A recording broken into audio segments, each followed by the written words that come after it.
I keep looking around because I feel so awkward. Hi! I haven't been on here in such a long time. I'm gonna keep looking this way because that's where I am. You guys are right here. Oh my god, okay. So it's been over, 3 years since I've been on here? Yeah, so basically, I'm going to be talking about what the title of this is. I'm probably gonna have it like my two disorders or something like that. I'm in my car right now because I'm about to go get lunch before I go to work. Yeah, so this is really nerve-wracking. I, always get inspiration from people who actually speak about their disorders and stuff like that, how their life has been, but I've never got up the courage to do it until my friend Kirsten spoke about her anorexia disorder, and she actually posted that on her channel. So I'm going to link her in, the description box below. Shout out. All right. So my two disorders are bipolar 2 and PTSD. So let me just, start off by saying PTSD is not only for, there's a bird. Sorry, not only for people in the service and stuff like that. It's very easy to say PTSD is for that because they go through very traumatic things in their lives by being in there. However, PTSD, it's post-traumatic stress disorder, and it's when you go through a lot of trauma in your life. And my bipolar 2 means I'm not as violent as bipolar 1, but I do get depression and mania. So yeah, so let's start from the beginning. When I was younger, I'm talking like toddler days. I never really had a good relationship with my dad. He was always like MIA because he was always working. From what I was told and stuff like that, my dad used to hit my mom, stuff like that, and I was always seeing it and always thinking that it was okay because she would take it, but she only took it because she wanted a family for her daughter. So with my dad, we started having a good relationship until he decided to remarry. And when he remarried, it went from seeing him every other weekend to seeing him once a year, to me being 18 and him telling my mom that I no longer need a father. So I am 23 now, and I haven't spoken to my dad since I want to say 20, because he was trying to stop child support and I was still in school. And he had called me in the middle of class, and I literally just cursed him out, and I never spoke to him since.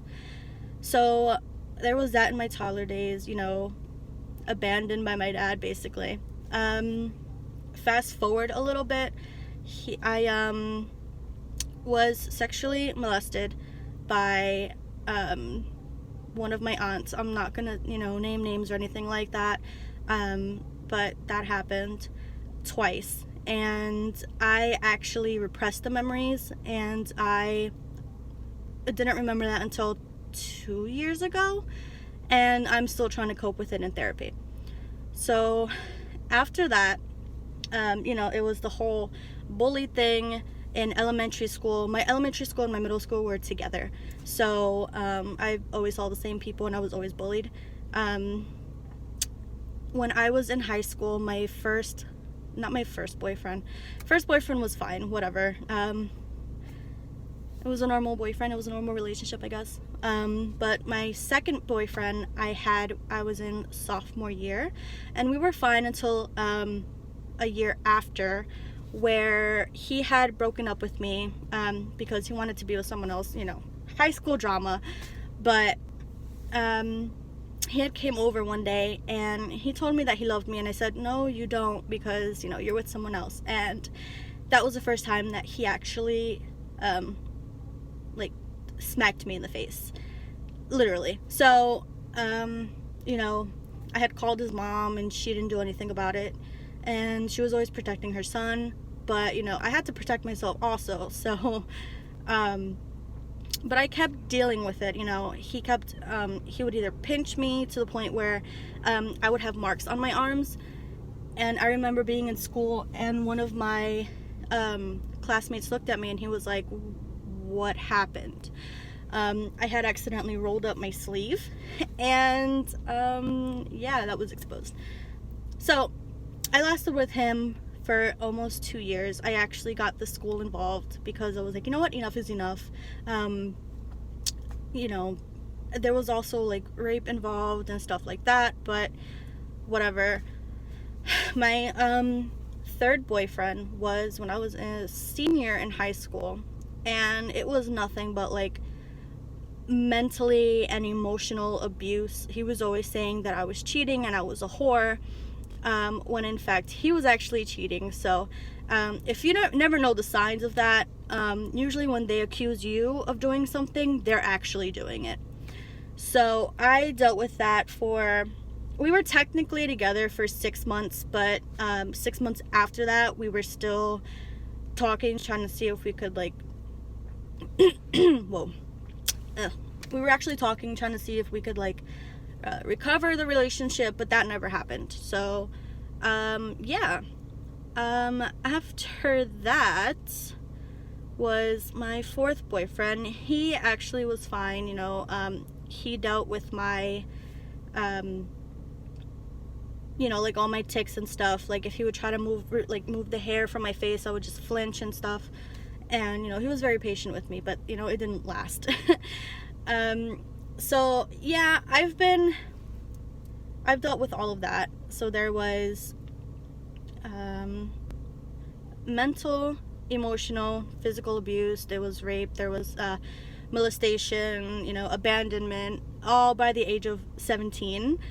So I was obviously bound to have something. And throughout the whole span of that, when I was in 7th grade, I started self-harming, but it wasn't the usual, you know, like razor, you know, like kind of, you know, slitting the wrist. It was, I took a mechanical pencil and I would make sure that it was sharp enough so I would do it. That led to, you know, it was a whole bunch of like things on my arms, but I always tried to hide it because I didn't want my mom or my stepfather at the time to see, or, you know, family members. I didn't want something that was permanent, but it still really hurt. And I always knew that there was a chance of lead poisoning, and that's, you know, something that was a goal for me, to have lead poisoning, to see if I would just wither away, but it never happened. And you know, I did attempt suicide before. My second boyfriend came into the house when I had, you know, a knife in my hand, and he would try to, you know, take it out of my hand, and he would just kind of like, what are you doing? And you know, this was before the whole like hitting me and stuff like that. And you know, he was good up to that point. You know, I'll admit that. But you know, I forgave, or I forgave everyone. I'm still, you know, it still haunts you, and I'm still trying to cope with my aunt, but it's really hard. You know, I mean, I feel like it's one thing with like a stranger or like a person that you were in a relationship with, but when it's your own flesh and blood, it's like, it's different. It's such a huge slap in the face. I don't know. It's like, I'm still dealing with all of this. Obviously, you know, my phone is like, I'm like, I don't know where I'm going with this, but you know, we all have things that we're dealing with. And when I was a teenager, like, we kind of just like suppressed everything. Oh, you know, she's being a teenager, you know, she's just going through depression, which I was diagnosed anxiety and depression before. And I literally, like, a few months ago, I was finally diagnosed bipolar 2 and PTSD. So it's never too late, you know, to go and seek help. I sought help for myself when I turned 18 because I knew that it wasn't going away, you know, and I'm in therapy, I'm doing great. You know, I see a psychiatrist once every few months, and I'm on medication and it's working. You know, not all people need medication, but at this moment right now in my life, I know that the medication is working for me.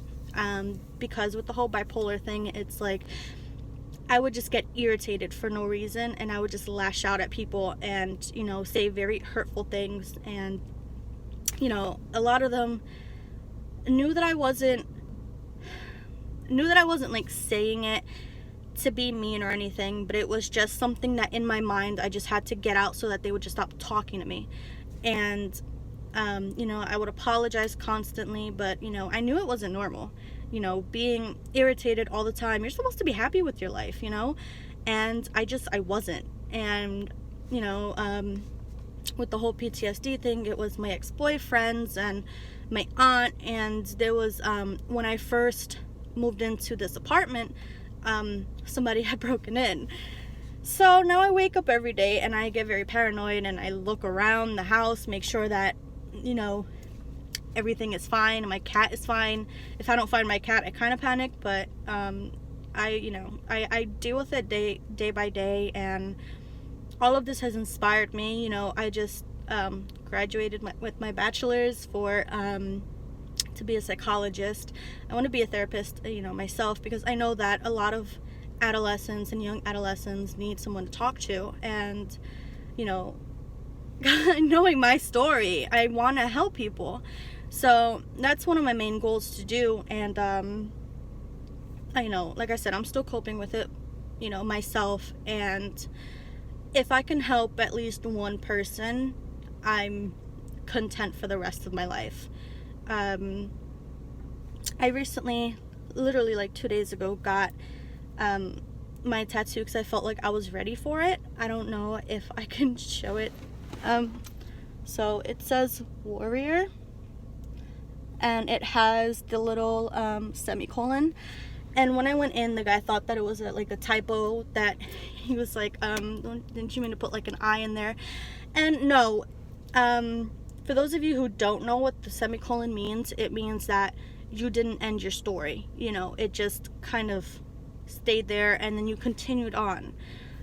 So that's what I did. And it says Warrior. I didn't want Survivor because I don't know, I have something weird with that word. So Warrior to me seemed a little fitting because I am still alive and I'm still fighting and I am stronger than ever. And I don't know, it felt like a good thing to get. And when he was tattooing me, I felt it was like the proudest moment. I have 7 other tattoos, but I feel like this is my favorite, because it symbolizes my life and what I've been through and what I've overcome and how I am now and what's going to be the future, and you know, stuff like that. And I feel like I'm rambling on, and this is long enough. So that has been my story. And yes, I have mental disorders. I thought it was only one, but I got hit with 2. So hi, my name is Crystal. I am 23 years old, and I have bipolar 2 and PTSD.